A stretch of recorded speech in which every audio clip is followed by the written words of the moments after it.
Ma'asyiral muslimin, sidang Jumat yang dimuliakan Allah Subhanahu wa taala.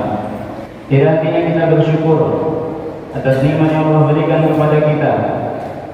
Dan di antara nikmat yang terbesar dari sekian banyak yang Allah berikan kepada kita, yang harus kita selalu syukuri adalah nikmat iman dan nikmat Islam. Kemudian di hari Jumat yang mulia ini, kita juga diperintahkan, disunahkan untuk banyak-banyak bersolawat kepada Nabi kita Muhammad sallallahu alaihi wasallam. Semoga Allah senantiasa mencurahkan kesejahteraan dan keselamatan kepada beliau, keluarga beliau, seluruh para sahabat dan seluruh tabi'in tabi'in yang mengikutinya, dan mudah-mudahan kita juga termasuk yang diberikan kemudahan untuk istiqomah mengikuti sunnah Rasulullah SAW, menghidupkan cahaya Islam di dalam hati kita, di tengah keluarga kita, kita sebarkan di tengah masyarakat, dan menjadi manfaat untuk nusa dan bangsa kita. Khatib juga berwasiat kepada diri pribadi dan kita semuanya, marilah kita senantiasa meningkatkan ketakwaan kita kepada Allah Subhanahu wa taala, menjalankan seluruh perintah Allah dan menjauhi apa-apa yang dilarang oleh Allah Subhanahu wa taala. Ma'asyiral muslimin rahimakumullah. Di dalam sebuah hadis Rasulullah SAW pernah bersabda, "Al-muslimu man salima al-muslimuna min lisanihi wa yadihi."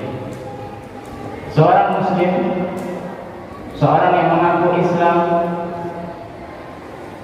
adalah seseorang yang orang-orang yang berada di sekitarnya, terutama kaum muslimin, itu selamat darinya, selamat dari dirinya, selamat dari kejahatan yang dilakukan oleh lisannya ataupun tangannya. Saya ulangi, al-muslimu man salima al-muslimuna min lisanihi wa yadihi. Seorang muslim adalah di mana kaum muslimin yang lain selamat dari lisannya dan juga tangannya atau perilakunya. Atau kama qala sallallahu alaihi wasallam. Di dalam kesempatan khutbah yang singkat ini, khatib ingin mencoba mengingatkan diri pribadi dan kita semuanya untuk fokus pada salah satunya. Karena muslim itu adalah yang berusaha untuk menjaga dirinya agar orang lain tidak tersakiti, baik oleh lisannya maupun oleh tangannya atau perilakunya. Maka coba kita lihat dari lisan saja.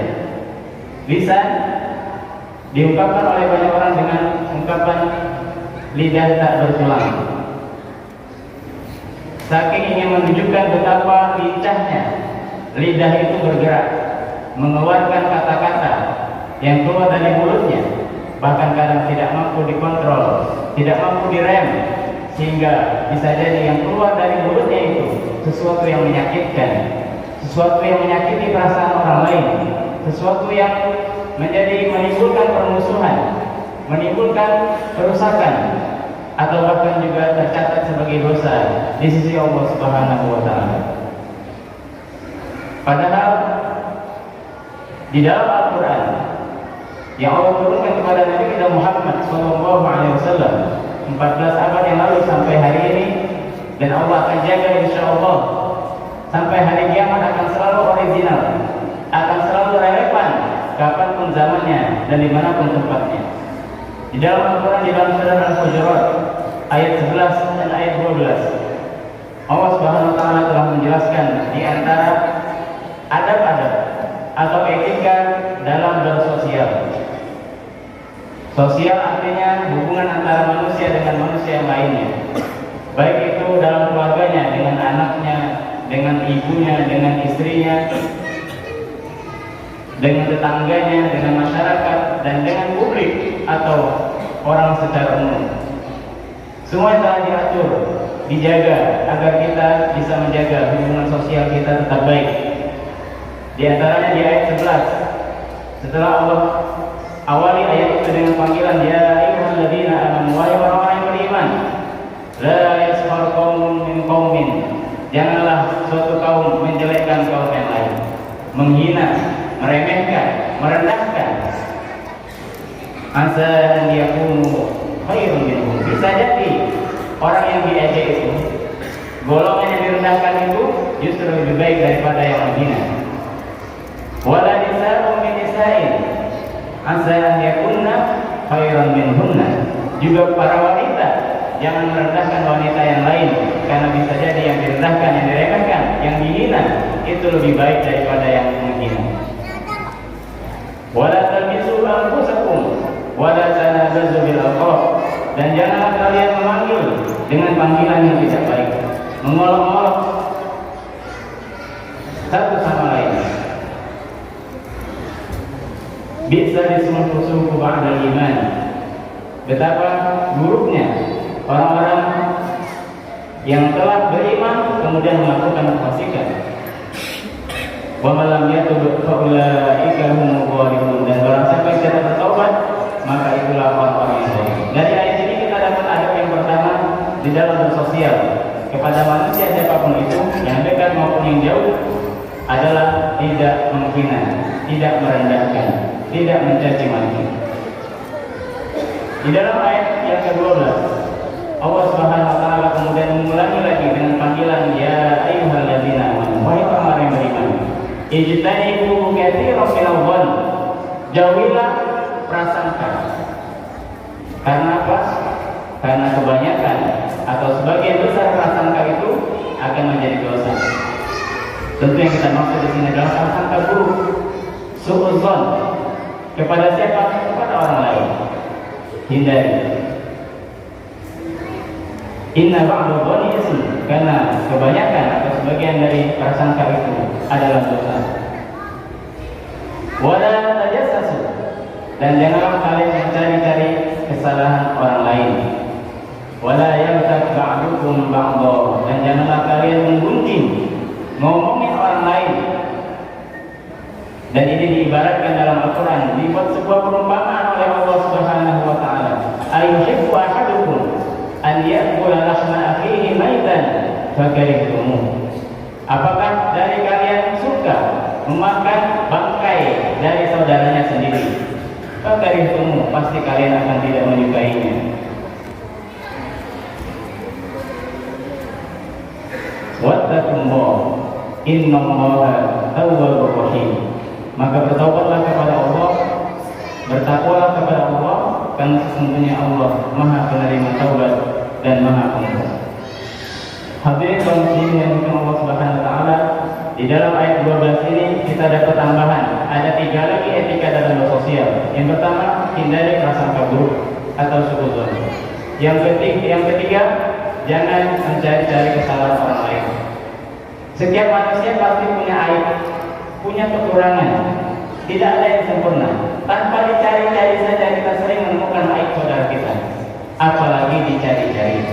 Maka di dalam Quran bukan tidak boleh kita tahu aib orang lain, yang tidak boleh adalah mencari-cari aib orang lain. Wala yamtak ba'dukum ba'dha, dan ini yang terakhir dalam khutbah ini.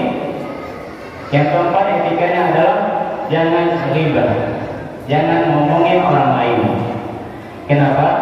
Karena yang seperti ini sedikit manfaatnya, lebih banyak mudaratnya. Akan melahirkan apa? Bisa jadi ketika kita bicara orang lain, kita hadir rasa sombong. Oh, si anu begitu. Kemudian kita merasa kita lebih baik dari dirinya. Padahal kita punya aib yang lain, yang apabila kita tahu orang lain, kita juga akan malu dengan aib tersebut. Maka dari itu, apabila kita jalankan adab-adab di dalam Al-Quran ini, hanya sepelintir saja dari surat Al-Hujurat. Karena Al-Hujurat ini disebut para ulama mencakup beberapa adab-adab dalam bersaudara, dalam bersosial. Di antaranya tadi, jangan kita merendahkan orang lain, jangan berprasangka buruk, jangan mencari-cari kesalahan atau aib orang lain, dan jangan ngomongin orang lain atau ghibah, memuji orang lain. Di dalam hadis yang lain, Rasulullah SAW pernah bersabda, "Man satara musliman, satarallahu lahu yaumal qiyamah." Atau kama qala sallallahu alaihi wasallam. Barang siapa yang menutupi aib saudaranya muslim, maka nanti di akhirat Allah juga akan menutup aibnya. Bahkan di dunia Allah tutup aibnya. Jadi bayangkan, aib itu sudah pasti ada. Dan kalau kita tahu aib saudara kita, seharusnya bukan akan dibuka, apalagi dicari-cari, tapi justru ditutupi. Kenapa? Karena Allah Subhanahu wa taala menjamin menutupi aib-aib hambanya selagi hambanya itu juga berusaha untuk menutupi aibnya dan kemudian menjaga dirinya, memperbaiki dirinya agar kemudian tidak jatuh kepada aib yang sama. Kita tidak pernah tahu orang-orang yang kita lihat hari ini penuh dengan aib dan dosa, tapi dalam perjalanan hidupnya ketika diberikan sisa umur yang panjang oleh Allah Subhanahu wa taala, dia diberikan kesempatan bertobat, kemudian mati dalam keadaan husnul khotimah. Dan orang yang hari ini merasa paling benar, merasa sempurna, kita tidak tahu di akhir hayatnya bisa saja dia tergelincir, jatuh dalam kegelimangan dosa, kemudian justru meninggal dalam keadaan su'ul khotimah. Aku qouli hadza wa astaghfirullah li wa lakum